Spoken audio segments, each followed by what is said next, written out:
अस्सलाम वालेकुम। प्रोग्राम दिन भर में आपको खुशामदीद कहते हैं। मैं हूँ आपकी मेज़बान शहरबानो अवान। नाजरीन, आज के प्रोग्राम में सबसे पहले बात करेंगे पाकिस्तान के रिवायती हरीफ भारत को खेल के मैदान में एक और बड़ी शिकस्त के हवाले से। तो आपको बताएंगे पाकिस्तान अंडर 19 क्रिकेट टीम ने एक बार फिर पूरी कौम का सर फख्र से बुलंद कर दिया।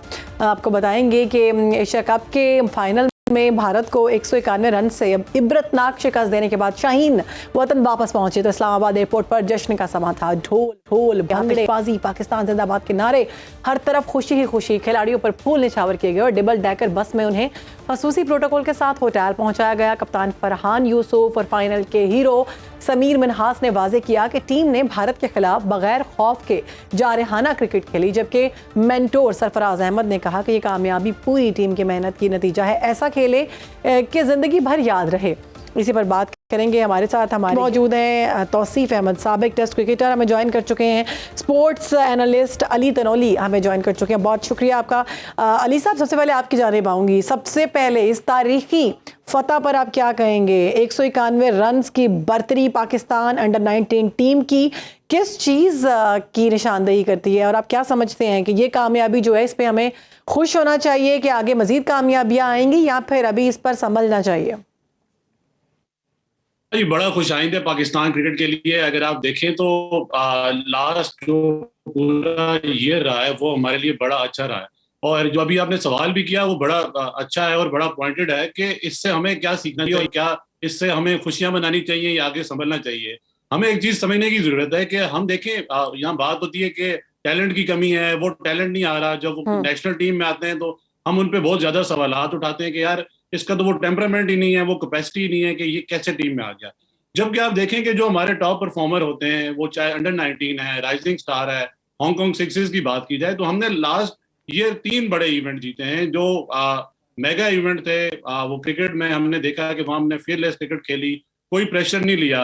और अगर हम एक स्टेट्स भी उठा के देखें तो हमने जो हमारी जो इंटरनेशनल टीम के अलावा हमने 11 में से 9 ऐसे इवेंट थे जिसमें हमने इवेंट में इंडिया को हराया। जबकि हम उसके बरक्स अगर हम इंटरनेशनल क्रिकेट की बात करें तो उसमें बिल्कुल ही इसके 190 डिग्री का मामला है, वो बिल्कुल अलग। इस तरह वो ऐसे है कि 11 में से हम 9 मैच हारे हुए। और फिर आप देखें कि इस पे सवाल उठाया जाता है कि भाई वो टेम्परामेंट या वो कैपेसिटी कहाँ चली जाती है। जबकि अगर आप देखें भी जो परफॉर्मर हैं, जो पूरा मामला जब आप देखें कि अभी शुरू से हम बात करें उसमें शामिल हुसैन है, शाहजेब खान है, जो हम पुरानी अंडर 19 हम जिसमें जीते, अब वो प्लेयर्स आपको कहीं भी नजर नहीं आते और उनको वो मौका भी नहीं दिया जाता। अगर हम ये बात करें समीर मिन्हास हैं, इसके अलावा सुभान है, अली रजा है, इनको इंटरनेशनल क्रिकेट में इतनी जल्दी मौका भी नहीं दिया जाता और वो कैपेसिटी भी उनकी बिल्ड नहीं की जाती। या तो उनको बिल्कुल गायब कर दिया जाता है या उनका वो एक मेरिट सिस्टम इतना बेहतर नहीं है कि हम उनको इंटरनेशनल क्रिकेट में ग्रूम कर सकें। जबकि दूसरी तरफ अगर आप देखें कि इंडिया की जो अंडर 19 टीम थी उसमें 7 ऐसे प्लेयर थे जो आईपीएल खेल चुके थे, और जबकि हमारी तरफ देखेंगे अली रजा ही थे जो पीएसएल खेले हुए थे। तो हमें प्लेयर की डेवलपमेंट पे काम करना चाहिए, उनकी ग्रूमिंग पे काम करना चाहिए।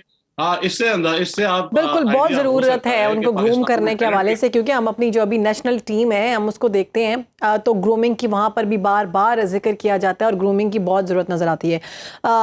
तौसीफ अहमद साहब, आपकी जानिब आऊँगी। आपके ख्याल में इस कामयाबी के बाद अंडर 19 खिलाड़ियों को कैसे ग्रूम किया जा सकता है ताकि वो सीनियर लेवल पर जाकर अच्छा परफॉर्म करें, कॉन्फिडेंटली नज़र आए कि वो बड़ा कॉन्फिडेंट टीम है और वो डर ना जाए अगर 2-4 आउट हो जाएं तो उसके बाद फिर वो डर के बिल्कुल सारे जो है ना लाइन में लग जाते हैं। हम अपने जो हमारे मेन खिलाड़ी हैं हम उनके अंदर ये मसाइल देखते हैं। देखिए, शुक्रिया। पहली बात तो कि आपने कहा कुछ ही मनाए, बिल्कुल मनाएंगे। ये इसलिए मनाएंगे कि जिसको हमने हराया है इससे हमारे वैसे भी जो है बैर है जिसे कहना चाहिए, वो हमसे ज्यादा प्रॉब्लम हमारे लिए क्रिएट करते हैं। तो हम तो खूब खुशियां मनाएंगे साहब, क्यों नहीं मनाएंगे। हमारे टाइम में तो ये करीब भी नहीं आते थे हमारे। अच्छा, दूसरी बात, आपके नुमाइंदे साहब ने जो भी बात की, मैं नाम अली साहब, इन्होंने सारी सही बातें की है, एक बात भी गलत नहीं है। उसकी वजह यह है कि देखिए जिन लोगों के इन्होंने नाम लिए, मैं गया था आज से 3 साल पहले बांग्लादेश, इनको लेके टीम में सिलेक्टर भी था और जो है मैनेजर बन के। ये जितने 3-4 शामिल और इन सब के जिन्होंने नाम लिए, इन्हीं के भाई जिन्होंने सबसे ज्यादा रन किए हैं मिनाज, उन्होंने वहां पर मैन ऑफ द सीरीज हुए, मैन ऑफ द मैच भी हुए, सारा कुछ, वो भी बहुत जबरदस्त प्लेयर थे। तो जो इन्होंने बात की वो बिल्कुल ठीक है कि अगर वो प्लेयर हैं तो गए कहाँ, किधर चलेगा?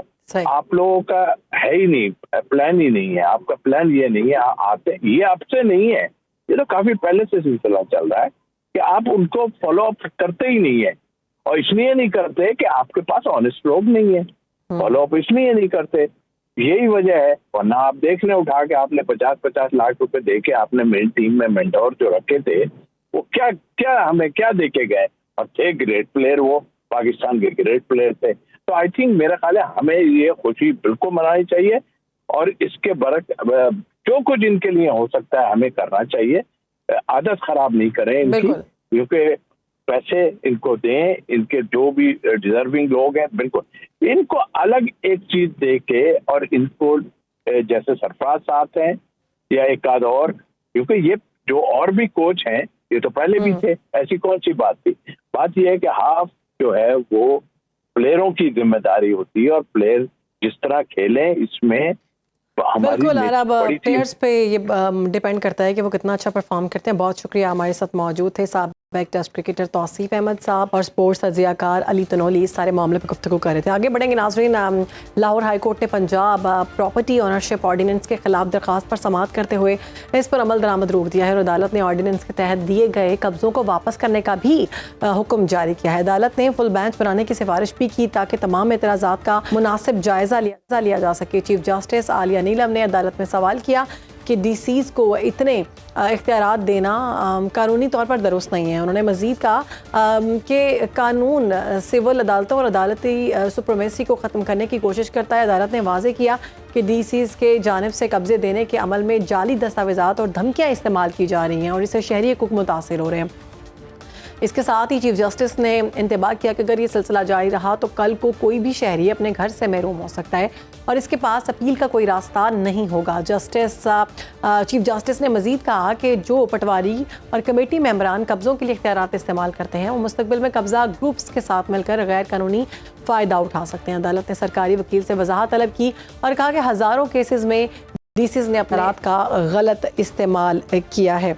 इसी पर बात करेंगे। हमें ज्वाइन किया है बैरिस्टर वकास अबरेज़ खान साहब ने, जो कि माहिर कानून है। बहुत शुक्रिया बैरिस्टर साहब प्रोग्राम में वक्त देने के लिए। ये जो गुफ्तगू की गई है चीफ जस्टिस की जानिब से, अब क्या समझते हैं कितनी ज़रूरी थी? और डीसीज के मामला में हम देख रहे थे वाकई लोगों के साथ मामलात ख़राब हो रहे थे, लोग खुद से पैसे देकर लोगों की ज़मीनें हथिया रहे थे। अब इससे मामला बेहतर होंगे? देखिए जी, इस सिक्के के दो पहलू हैं। नंबर वन तो ये कि वो गरीब, वो यतीम, वो हारी, वो किसान, वो बेवा औरत जिसके पास कोर्ट में जाने के लिए पैसे नहीं थे, वकील हायर करने की फीस नहीं थी, क्लर्क्स को देने के लिए पैसे नहीं थे, वो सेक्शन 7 के तहत एक सिंपल एप्लीकेशन लिखती थी। अगर एप्लीकेशन भी नहीं लिखती थी तो डीसी के सामने पेश होकर अपना मलकीती सबूत पेश करती थी कि मैं इस प्रॉपर्टी की ऑनर हूं या ऑनर हूं और मेरे साथ बड़ी ज्यादती की जा रही है, कब्जा माफिया या कब्जा ग्रुप मेरी प्रॉपर्टी पे कब्जा करके बैठे हैं। There and then they have to decide, जो कि डिस्ट्रिक्ट रेजुलेशन कमेटी बनाई गई थी डीआरसी, जिसकी सरबराही डिप्टी कमिश्नर करता था। उसके साथ डिस्ट्रिक्ट पुलिस ऑफिसर है, एडीसीआर है, एसी है, कंसर्न डीएसपी है, नीचे रेलिवेंट पुलिस स्टेशन है, वो सब मिलके उसका कब्जा वागुजार करवाएंगे। किस चीज को देखने के बाद? मलकियती सबूत देखने के बाद, टाइटल ऑफ ओनरशिप देखने के बाद, म्यूटेशन देखने के बाद या रजिस्ट्री देखने के बाद। अगर वो जो कब्जा वागुजार करवाया गया, छुड़वाया गया और जिस शख्स को दखल दिलवाया गया वो गलत है, तो उसके ऊपर एक चेक एंड बैलेंस का सिस्टम था कि हाई कोर्ट का जो ट्रिब्यूनल था वो उसको असर्टेन करेगा। और वो हाई कोर्ट का के लेवल पे जो ट्रिब्यूनल, स्पेशल ट्रिब्यूनल बनाया गया था, वो हाई कोर्ट के रिटायर्ड जजेस पे मुश्तमिल होगा। लिहाजा ये कहना कि डीसी साहिबान को या डीआरसी को बेहंगम हथियारा दे दिए या लामहदूद हथियारा दे दिए गए, वो क्यों दिए गए? क्योंकि हमने गुज़िश्ता 70 सालों के अंदर जो कब्जे के केसेस हैं उसमें हम ये देखते थे कि दादे का इंसाफ पोते को मिलता है, बाप का इंसाफ बेटे को मिलता है, फिर कचहरी के अंदर बुकला साहिबान की फीसें, क्लर्क्स की फीसें, अदालतों के चक्कर, फिर जजमेंट्स डेट पे डेट, तारीख पे तारीख। बैरिस्टर साहब ये कहिएगा कि अब जो केसेस हो गए हुए थे, जिन पे फैसले हुए थे, उनकी क्या कानूनी हैसियत होगी? और ऑर्डिनेंस अगर बरकरार रहता है तो आम शहरियों के लिए क्या खतरात पैदा हो सकते हैं? देखिए जी, अगर ऑर्डिनेंस बरकरार रहता है तो इससे एक शहरियों को खतरात तो बरकरार नहीं हो सकते। मेरे ख्याल में उनके लिए एक सहूलत ही। अच्छा, दूसरा जो एस्पेक्ट है इसी फैसले का जो आपने कहा, अब राइट नो जो ये ऑर्डिनेंस को सस्पेंड तो कर दिया गया, लेकिन शायद अगर जब तक ये ऑर्डिनेंस स्ट्राइक डाउन या डिस्पेल नहीं होता तब तक ये फैसले इंटैक्टेड रहेंगे। और हाई कोर्ट जो है, हाई कोर्ट की चीफ जस्टिस जो है वो सिर्फ ये कर सकती है कि वक्ती तौर पे इसे सस्पेंड कर सकती हैं।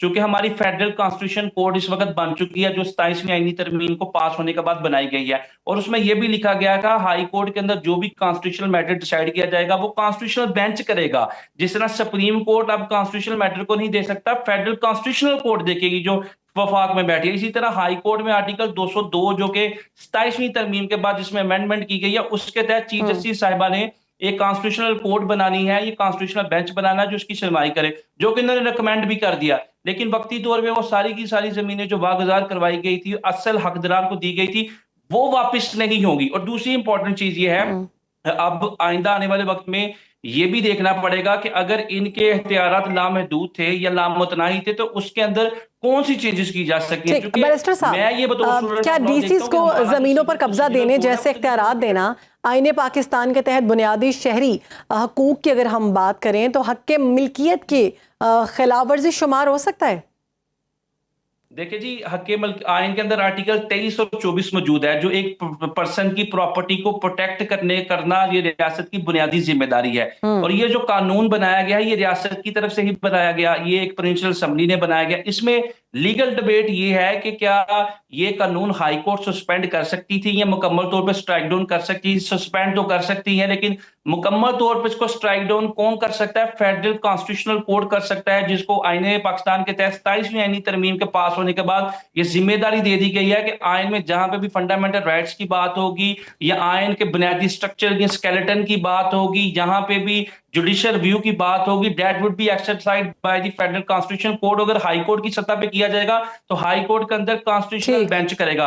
ये फैसला तो कर दिया गया, वक्ती तौर पे इसका नफाज रोक दिया गया। अब कल से जो डेली बेसिस पे डीआरसी के कमेटी के जो जितने भी प्रॉपर तरीके से इनकी सिटिंग होती थी वो नहीं होगी, ये वक्ती तौर पे रोक दिया गया। ठीक है, वक्ती तौर पर इस सबको रोक दिया गया है। बहुत शुक्रिया। बैरिस्टर वकास तबरेज़ खान मौजूद थे और इस अहम इशू के हवाले से बता रहे थे।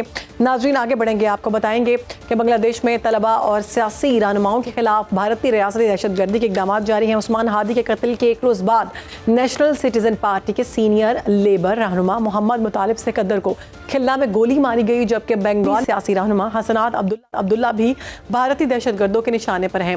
भारतीय फौज के साबिक अफसरान ने इन्हें सोशल मीडिया पर धमकियां दी हैं और शवाहिद बताते हैं कि भारत अपनी खुफिया एजेंसी रॉ के जरिए हमसाया ममालिक में दहशत गर्दाना कार्रवाइयों में मुलव्विस है, जिसकी मिसालें पाकिस्तान, कनाडा, अमेरिका, ऑस्ट्रेलिया और सिडनी हमले में सामने आ चुकी हैं। दूसरी जानिब भारत के अंदर भी तशवीश बढ़ गई है। कांग्रेस रहनुमा जो हैं उनकी जानिब से सरबराही में पार्लिमानी कमेटी ने खबरदार किया है कि बांग्लादेश में हालिया सियासी कशीदगी, चीन और पाकिस्तान का बढ़ता असर, जमात इस्लामी की सियासी वापसी और अवामी लीग पर पाबंदी नई दिल्ली के लिए सबसे बड़ा स्ट्रेटेजिक चैलेंज बन चुकी है। कमेटी की रिपोर्ट में वाज़ेह किया गया कि अगर भारत ने अपनी पॉलिसी बर वक्त ना बदली तो वो ढाका में अपनी स्ट्रेटेजिक अहमियत खो सकता है। बांग्लादेश में भारतीय रियासती दहशत गर्दी, खत्ते में अदम इस्तेहकाम और हिंदुत्वा सोच के बढ़ते असरात आलमी अमन के लिए खतरा हैं। पाकिस्तान पहले ही आलमी सतह पर भारत के मुखालिफ और मुदाखलत और दहशत गर्दी की पुष्टपनाही के हवाले से बहुत दफ़ा बाखबर कर चुका है। बांग्लादेश में नौजवान रहनुमाओं पर हमले इस हकीकत को वाज़ेह कर रहे हैं कि दुनिया को भारत की रियासती दहशत गर्दी पर संजीदगी से नोटिस लेना होगा, वरना खित्ते में तसादुम का खतरा मजीद बढ़ सकता है। इसी तमाम तर सूरत हाल पर हम बात करेंगे। हमारे साथ मौजूद है चेयरमैन है तहरीक जवानाने पाकिस्तान पार्टी के अब्दुल्ला हमीद गुल साहब। बहुत शुक्रिया अब्दुल्ला हमीद गुल साहब प्रोग्राम में वक्त देने के लिए। अब बांग्लादेश में उस्मान हादी को नाहक कत्ल किया गया और मोहम्मद मुतालिब पर हमलों को आप किस तनाजुर में देखते हैं? क्या ये वाक़यात भारत की मुनज़्ज़म रियासती दहशत गर्दी के सिलसिले में और इसके अलावा भारत के जो साबिक फ़ौजी अफसरान की जानिब से फेसबुक पर, सोशल मीडिया पर बंगाली रहनुमा जो है हसनात अब्दुल्ला, उनको भी खुली धमकियाँ दी जा रही हैं, तो आप क्या समझते हैं कितना खतरनाक रवैया ये? बिस्मिल्लाहिर्रहमानिर्रहीम, बहुत बहुत शुक्रिया। देखिए, जहाँ तक भारत का ताल्लुक है इसमें कोई शक व शुबा नहीं है कि भारत की रियासती मुनज़्ज़म दहशत गर्दी जो है वो पूरी दुनिया को मुतासिर कर रही है। अभी ऑस्ट्रेलिया के अंदर उनकी रियासती दहशत गर्दी का एक अमली नमूना पूरी दुनिया ने देखा जिसको बड़ी चालाकी से हिंदुत्व ने जो है वो पाकिस्तान के सर मढ़ने की कोशिश की, लेकिन 12 घंटे के अंदर ही अल्हम्दुलिल्लाह उनका जो है वो भांडा फूटा और नतीजतन पूरी दुनिया ने एक्नॉलेज किया और मजबूरन जो जयशंकर था उसको ये तस्लीम करना पड़ा ऑस्ट्रेलियन वजीर आजम का वजीर खारजा के साथ कि ये उनके अपने लोग थे। अब बांग्लादेश के अंदर आप देखें कि उनकी सरहद तक जाके लोग पहुंच गए। जिस किस्म का उस्मान हादी शहीद का जनाजा था उससे बड़ा वाज़े नजर आ गया। पहले उसको ये कहा गया कि नहीं जी ये तो कोई सिर्फ शायद कुछ लोगों ने की जानिब से जो है भड़काए गए लोग हैं, लेकिन पूरे बांग्लादेश के अंदर लोगों ने उनका नमाज जनाजा मेरे ख्याल में पूरी दुनिया ने देखा कि किस तरह से ढाका की गलियां जो थी वो भर गई। कोई गली, कोई चौराहा, कोई कूचा जो था उसमें अवाम का एक जम्मे गफीर था कि खत्म होने का नाम नहीं ले रहा था। अब ये तमाम बातें जो हैं साथ ही फिर देखा गया कि किस तरीके से शेख मुजीब पे अब वहां जाने का मकसद क्या था, यानी कि शेख मुजीब को जो है एक भारत का एजेंट जो है वो समझा गया और उसकी जो बेटी है हसीना वाजिद वो आज भी भारत के अंदर मौजूद है और सबको पता है।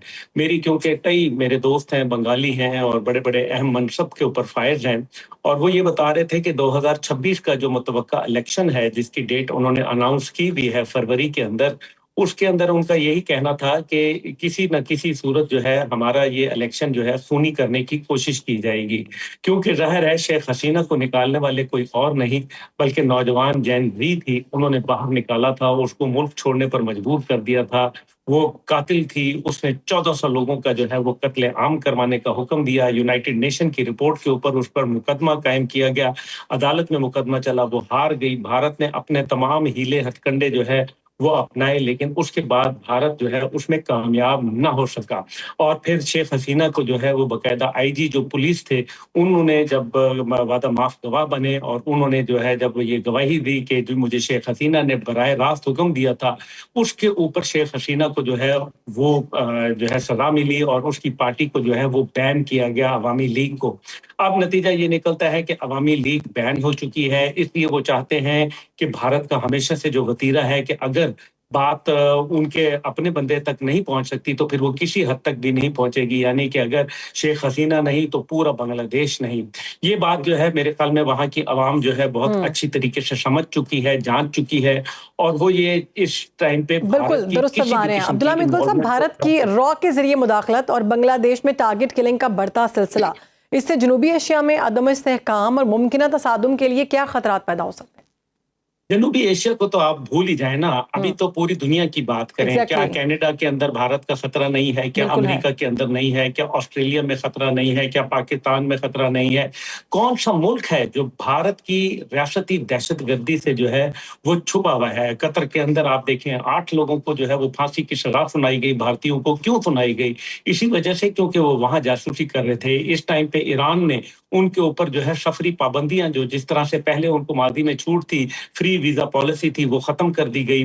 तो ये जो तमाम भारत जो आइसोलेशन का शिकार हुआ और भारत का सबसे बड़ा जो मसला था वो बांग्लादेश था, जहां उसकी सालों साल की इन्वेस्टमेंट थी। 1960 से शुरू की हुई अगरतला साजिश केस जो थी वो शामिल थी। शेख मुजीब के ऊपर इन्वेस्टमेंट थी, उसकी पार्टी पे इन्वेस्टमेंट थी। रॉ का वहां बाकायदा सबसे बड़ा ऑफिस मौजूद था। इंडिया से हट के जो ऑफिस था, सबसे बड़ा रॉ का ऑफिस जो है वो बांग्लादेश में मौजूद था। इसी तरीके से उनकी जो डिप्लोमेटिक एफर्ट्स थी वो जीरो हो गई, उनकी जो पॉलिटिकल एफर्ट्स थी वो तबाह हो गई, उनकी जो मिलिट्री। अब्दुल्ला मीर गुल साहब, भारतीय पार्लिमानी कमेटी की रिपोर्ट में वाज़े तौर पर यह सामने आया कि चीन और पाकिस्तान की बढ़ती कुर्बत को भारत के लिए बड़ा खतरा करार दिया गया है। यानी पाकिस्तान की अगर किसी से भी कुर्बत बढ़ रही है तो इनको अलग से ही अपने दिल में खलबली होना शुरू हो जाती है। तो भारत के इस खौफ को आप किस नज़र से देखते हैं? इसलिए रॉ को इन्वॉल्व किया जा रहा है हर तरफ दहशतगर्दी के लिए? जी जी बिल्कुल, रॉ को तो इन्वॉल्व इसीलिए किया जा रहा है ना, दहशतगर्दी फैलाने के लिए, क्योंकि जब मामलात बराह रास्त न डील हो सके तो फिर उनको सबवर्जन के जरिए, उनको जो है वो खुफिया स्टिंग ऑपरेशंस के जरिए उनको लोगों को रास्ते से हटाने के लिए, बल्कि ये देखा जाए कि अगर वो चाहते हैं कि हर सूरत में चाहे वो खून का बाजार गर्म कर दें, लेकिन वो चाहते हैं कि भारत का जो इंटरेस्ट है उसको मुकद्दम रखा जाए, चाहे इंसानियत का कत्ले आम हो, वहाँ नौजवान नस्ल को बर्बाद किया जाए। अभी ये तो ओपन एंड शट केस है। देखें ना, जो कातिल हैं उनके तमाम टेलीफोन नंबर जो है वो ट्रेस हुए हैं, वो भारत से जाके मिलते हैं, उनके तमाम जो इंटेलिजेंस की इब्तदाई रिपोर्ट्स हैं वो सब की सब जो है उसमें भारत की इन्वॉल्वमेंट जो है वो नजर आ रही है। और तभी जो है अवाम का एक जम गफीर जो है भारत की सरहद के ऊपर जो है, बंगाल के जो आखिरी शहर है उसके ऊपर वहाँ खड़ा हुआ है, वो आगे लगा रहे हैं। उन्होंने जो है वो भारत की एम्बेसी जो है उसका जो है वो घेराव कर लिया, उसके सामने मुजाहरा किया। लेकिन ये सारी चीजें क्या इंडिकेट कर रही हैं? ये तो अवाम का सेंटिमेंट है, इसके अंदर पाकिस्तान की कुर्बत तो कुदरती है। देखें ना आप, पाकिस्तान का हालांकि इससे कोई लेना देना नहीं है। पाकिस्तान तो एक नजरिया है और नजरिए की फतह हो रही है। जब पाकिस्तान का अल्हम्दुलिल्लाह अल्लाह ने किया कि पाकिस्तान की जो पूरी तालीमात थी, जो कायदे आज़म मोहम्मद अली जिन्ना रहमुल्लाह की दो कौमी नजरिया था, आज वो बांग्लादेश के अंदर जो है वो सर चढ़कर बोल रहा है। बिल्कुल नजरिए की फतह हो रही है और हम देख रहे हैं कि मार्का के बाद वैसे भी पाकिस्तान जो है पूरी दुनिया में सरबलंद है और हर तरफ पाकिस्तान का जो मौक़िफ़ है वो क्लियर, वाज़े और खुद ही सामने आ रहा है कि भारत पूरी दुनिया में कितनी दहशतगर्दी करवा रहा है। बहुत शुक्रिया, हमारे साथ मौजूद थे अब्दुल्ला हमीद गुल साहब, इस सारे मामले पर गुफ्तगू कर रहे थे। नाज़रीन आगे बढ़ेंगे, एक और अहम मौजू जिस पर बात करेंगे, गज़ा में इसराइल की जारहियत बदस्तूर जारी है। गुज़श्ता 24 घंटों के दौरान इसराइली फ़ज़ाई हमलों में ख़वातीन और बच्चों समेत 6 फ़लस्तीनी शहीद हो गए, जो मुतादिद इमारतें तबाह हो गई हैं। 10 अक्टूबर के जंगबंदी मुआहदे के बाद भी गज़ा में 46 इमारतें मुनहदम हो चुकी हैं और 400 से ज़्यादा फ़लस्तीनी जान की बाजी हार चुके हैं। आलमी इदारे सेहत के मुताबिक गज़ा में हज़ारों मरीज़ इलाज के मुंतज़िर हैं और इमदादी इदारे जो हैं वो ख़दशा ज़ाहिर कर रहे हैं कि असल जो तादाद है इससे 3 से 4 गुना ज़्यादा हो सकती है। दूसरी जानिब इसराइली हुकाम भी अपनी जारहाना पॉलिसी से पीछे नहीं हटे। इसराइली आर्मी चीफ अयाल ज़मीर ने वाज़े किया है कि उनकी फ़ौज किसी भी वक्त दुश्मन के खिलाफ कार्रवाई कर सकती है और ईरान पर इल्ज़ाम आयद किया गया है कि वो इसराइल के खिलाफ माली और अस्करी मदद फराहम कर रहा है। इसी पर बात करेंगे, माहिर है बैन अक़वामी अमूर डॉक्टर शाज़िमा साहबा में ज्वाइन कर चुकी हैं। बहुत शुक्रिया डॉक्टर साहबा प्रोग्राम में वक्त देने के लिए। डॉक्टर साहबा, इसराइली आर्मी चीफ का ईरान पर जो इल्ज़ाम है, ईरान का जवाब कि अगर जंग मुसल्लत की गई तो भरपूर दिफा करेंगे, क्या खित्ता किसी बड़ी इलाकाई जंग की तरफ बढ़ रहा है? ईरान पे हमले की बात तो कुछ थिंक टैंक्स भी और एनालिस्ट भी पिछले 2-3 महीनों से कर रहे हैं जी कि उस पर दोबारा अटैक होगा और इस साल में ही होना है, ये भी कहा जा रहा है। अब जाहिर है हम एग्जैक्ट डेट नहीं समझ सकते, लेकिन रीज़न ज़रूर जानने की कोशिश कर सकते हैं कि वजह क्या हो सकती है कि इसराइल जो है वो ईरान पे हमले पे इतना ही पुरअज़्म है। तो उसकी वजह यही है कि ईरान फ़लस्तीनियों का साथ जो है वो नहीं छोड़ता और ख़ास तौर पे ईरान को उसकी रिजीम चेंज करना, रिजीम को डीकैपिटेट करना, ये सबसे बड़ी जो है वो रीज़न है। ये सबसे बड़ी उसके अंदर एक उनके लिए टेम्पटेशन है, क्योंकि 7 मुल्कों की लिस्ट जो है वो इसराइल ने वेस्ट के साथ मिलकर बनाई थी स्टार्टिंग फ्रॉम लीबिया। तो अब उसमें ईरान जो है वो इराक के बाद अब आखिरी मुल्क है जहां पर डिस्टेबलाइजेशन और केओस जो है वो क्रिएट करना है। तो सीरिया हो गया, लीबिया हो गया, उसके बाद जो है वो सूडान भी जो उन्होंने करना था, यमन के अंदर भी। तो अब ईरान एक ऐसा मुल्क रह गया है जिसको ये एक्सेस ऑफ ईवल कहते हैं और इस एक्सेस ऑफ ईवल को तोड़ना जो है वो उनके एजेंडा पे शामिल है। लेकिन उसमें हुआ ये है कि बीच में एक जो कदगन आ गई है वो है ट्रंप की हुकूमत। ट्रंप जो है वो इस तरह की जंगों में जिसके अंदर उनको कोई बज़ाहिर फायदा नजर नहीं आ रहा, उसमें इंटरेस्टेड नहीं। वो किसी ऐसे लंबे मंसूबे का हिस्सा नहीं बनना चाहते जो कि किसी भी एक अपार्टाइड स्टेट को ग्लोरीफाई करने के लिए बनाया गया, जो ग्रेटर इसराइल के साथ कहीं पे मिलता हो। उनकी नजरियात इससे मुख्तलिफ हैं। वो यूक्रेन की जंग में भी इससे ज्यादा आगे नहीं जाना चाहते। तो अब मसला ये है कि कौन से टैक्टिक्स जो हैं वो इस्तेमाल किए जाएंगे, क्योंकि इसराइल अकेला ईरान के साथ नहीं लड़ सकता। ये उसने पिछली 3 दिन की 4 दिन की जंग में देख लिया था। बिल्कुल इतना नुकसान होने के बाद उनकी जो पोर्ट है वो बैंकरप्ट हो गई है और लोग जो हैं वो वहां से वापस चले गए हैं, जिन जिन मुल्कों के वो थे, जो वहां के उस अपार्टाइड स्टेट में रह रहे थे।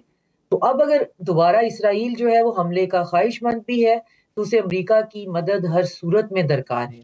और अब मसला ये है कि अमेरिका मदद किस हद तक और कहां तक करने के लिए तैयार है ईरान पे हमले की सूरत में। और यकीनन अगर ऐसा होता है तो ये रीजनली।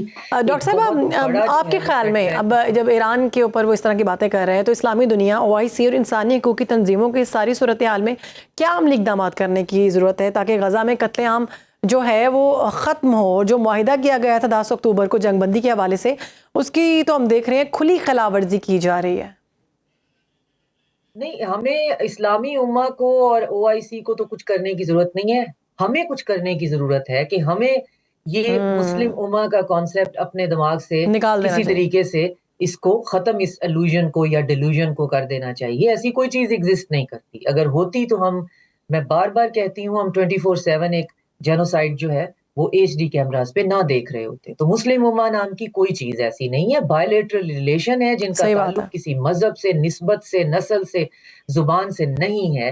ہر ملک اپنے بائیلیٹرل ریلیشن کسی سے بنا کے بیٹھا ہوا ہے. اس الوژن سے تو ہمیں باہر نکلنا ہے. اور یہی OIC کے ممالک جب اکٹھے بیٹھتے ہیں تو بہت بڑی باتیں کرتے ہیں, ریٹوریکلی تو بہت کام کرتے ہیں, بہت بیانات دیتے ہیں, مگر ان کے اپنے جو داخلی مفادات ہیں وہ ایک دوسرے سے بھی ٹکراتے ہیں. پروگرام سے ہمیں دیجیے اجازت, انشاءاللہ ملاقات ہوگی آپ سے اگلے پروگرام میں. اللہ حافظ.